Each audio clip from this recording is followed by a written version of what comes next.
Welcome, ladies and gentlemen, to our SWRN election reporting stream.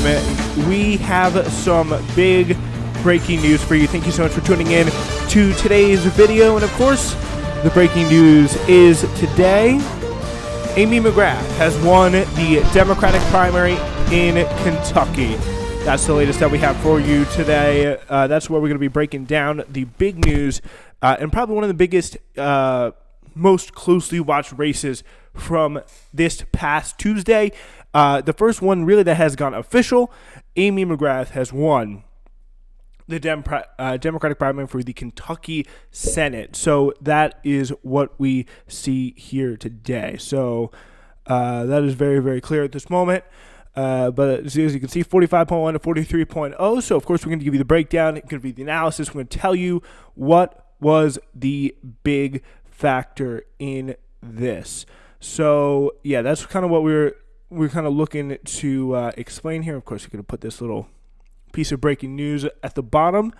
For those of you who are just joining us, you can see Amy McGrath, again, the powerhouse Chuck Schumer endorsed establishment pick fundraiser, has won the Democratic primary. And I think it's really unfortunate. Like, it genuinely is very unfortunate for reasons that I will get into.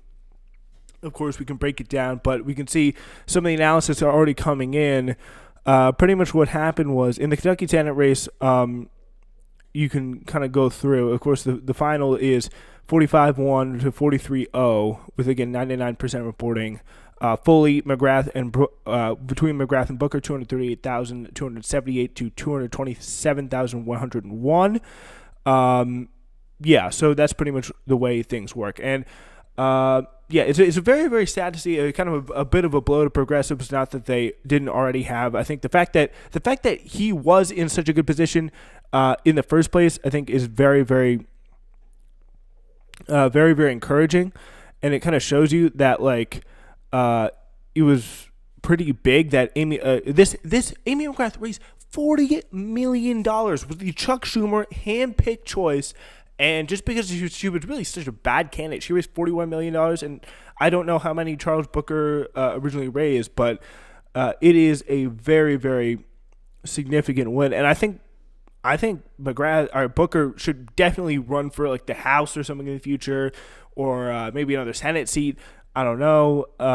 It'll be tough, but I think it's going to be very interesting to see what he does in the past, because he's an incredibly inspiring candidate, way more of a politician, way more of someone who actually cares about people than way more of an activist, shall we say, than Booker. You can see Booker, he's out there passionately protesting, and McGrath, of course, the big moment in the campaign was she coming out there and saying she wasn't part of the protest. She said things going on, and then she said, well, we're in the middle of the pandemic, so is this really the best place to be right now? So that was kind of dismissing it in a way where Charles Booker was really able to embrace it. Of course, he really made kind of a big deal of and rallied his campaign around justice for Breonna Taylor. Of course, Breonna being killed in Louisville, Kentucky.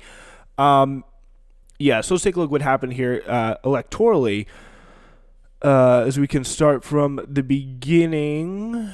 So this is more votes start to come in from the Kentucky Senate race as counties release absentee ballot results.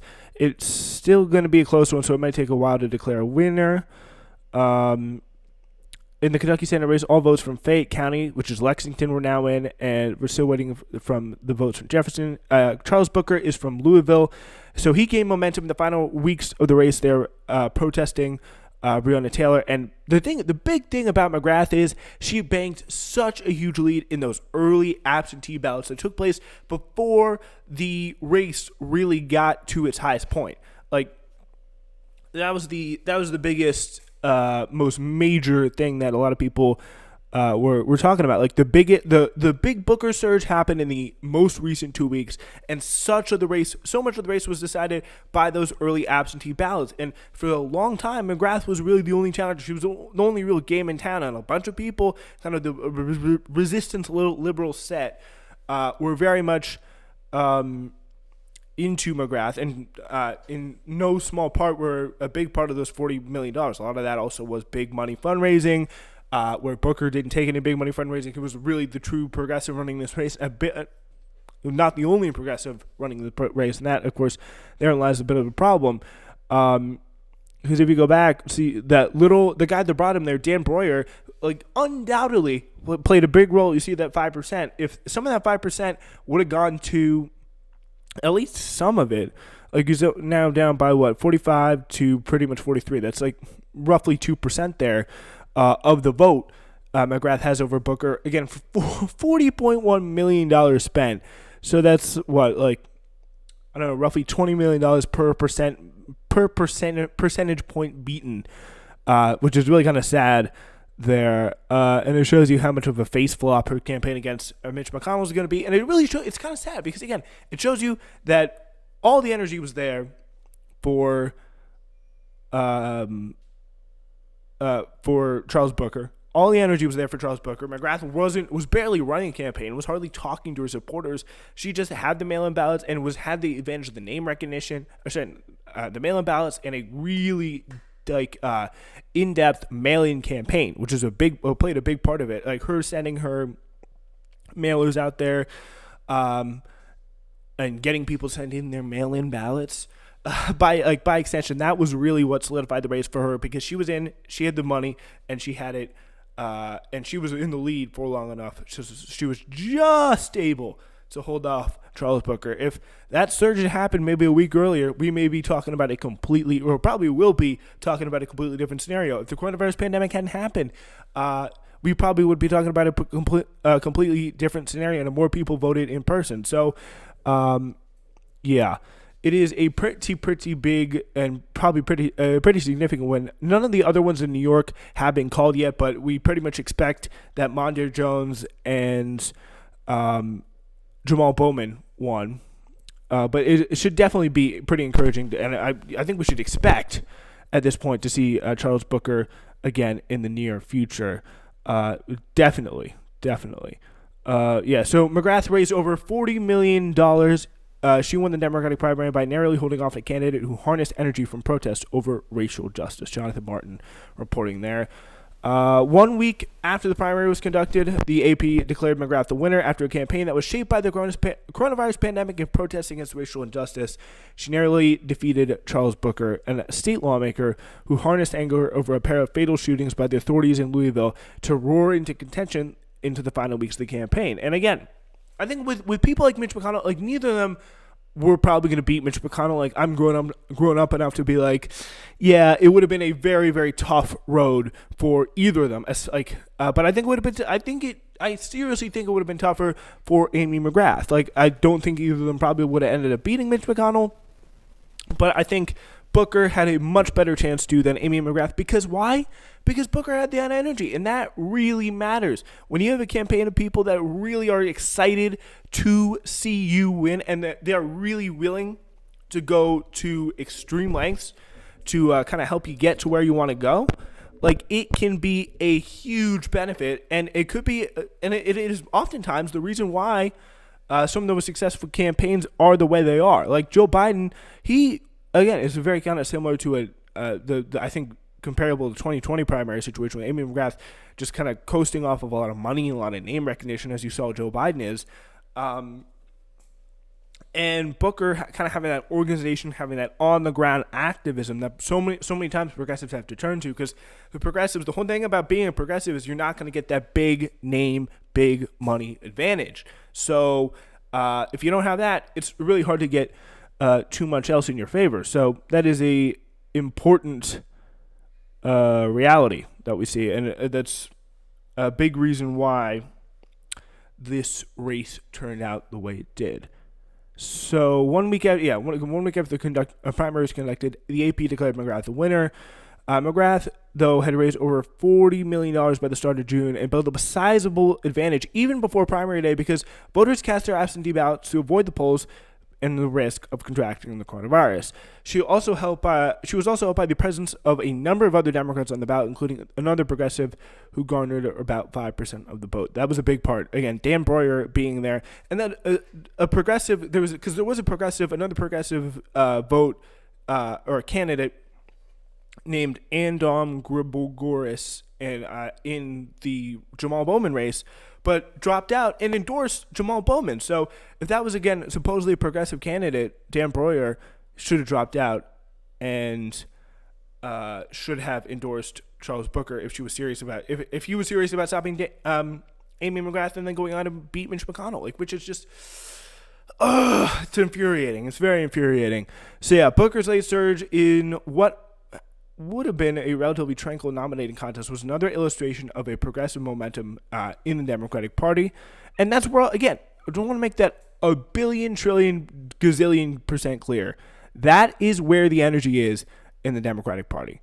That is where we see the biggest amount of, that's kind of where we see the biggest amount of pizzazz. Like, that's where we see the biggest amount of fight. That's where we see the biggest amount of emphasis on a lot of this stuff. Like, it is not with the Amy McGrath. It's not with the Charles. It's not with Amy McGrath. It's not with the Chuck Schumers of the world. It is with the people like Charles Booker. Like, that's who we see. Those are the people who we've seen time and time again to be the most successful in situations like this. And of course, again, she's going to be facing an uphill contest against Mitch McConnell in a state that, again, favored President Trump, and she carried about 30 points by about 30 points 4 years ago.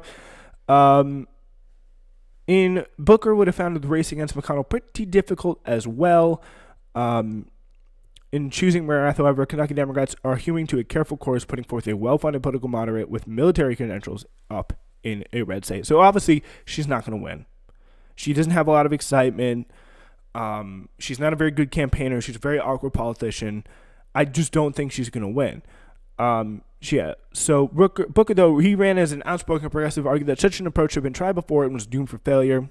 He won the support of local newspapers and out-of-state liberal leaders like Bernie Sanders and AOC. Booker also tapped in the fury over killings of Breonna Taylor and David McAtee. So Taylor was shot 8 times, and McAtee was shot at his barbecue stand in Louisville as the police and National Guard confronted curfew violations. This was during the protests. Like, this was during the protest in the wake of George Floyd that this stuff really happened. Establishment-aligned National Democrats, led by Chuck Schumer of New York, had effectively sought to coronate McGrath last year by the virtue of the large fundraising list she built in her failed 2018 House race and the contempt Democratic donors have for McConnell. They viewed her as someone who could run competitively and perhaps force Republicans to divert money to Kentucky. That's really what they thought. They didn't really think about winning. They just thought, oh, maybe we can try and out-strategize the Republicans, which is always a kind of dumb game that they play. They play a game of chicken against the Republicans always electorally. Like, well, they may not be good. They may not spend money here if we do this and we do this kind of strategy. Like, it's so annoying because it's just like, why? Like, why don't you just run a campaign on values? Why don't you just run a campaign on, like, a strong moral vision of the world? And that could be pretty darn effective in raising some awareness and some activism too. So, yeah, she's still going to have ample cash for her race against McConnell, who's going to be seeking a 7th term. But her uneven performance as a candidate, first in 2018, again in this primary, has raised doubts on how strong of an election campaign she's going to run. Right, Jonathan Martin again there in the New York Times. I think very, very fairly so. Like, this is somebody who's been very bad. Like, she's proven to be very bad as a politician. I think it's like the left shouldn't be demoralized over this. And anyway, I think we should definitely turn our attention to what's going on tonight in Colorado. See if Andrew Romanoff can stay competitive out there. I think it's going to be pretty tough. I think it's going to be pretty tough for him because the momentum, the polls there have not been looking exactly in the way that we want them to go. But when it comes down to it, I think the left should not be discouraged. And the fact that Jamal Bowman and Mondaire Jones won were pretty huge. And the fact that Booker did as well as he did, coming in within like 2 percentage points in a race like this with the big money advantage, is still incredibly impressive. And the fact the campaign that he run, it was very, very good. He's a very inspiring person, and we hope to see him back in politics, either nationally or again in Kentucky, maybe running for some sort of a House seat. Who knows? In Louisville area House seat, that would be pretty cool. And he could be part of the squad in Congress. But anyway, more Charles Booker, please. Less Amy McGrath. It's going to be really kind of shame, really deflating shame. But I really would have loved to see the campaign that Booker would have run against McConnell. I think it would have been pretty good. And I know I'm willing to put money on the line that Booker would have done better against Amy McGrath. All right. So that's what we got for you today. McGrath has won her Democratic primary, and that's all the information that we have for you right now at the moment. We will get back with any new information, so obviously stay tuned to this YouTube channel. If you like what you see, though, please consider subscribing. Thank you.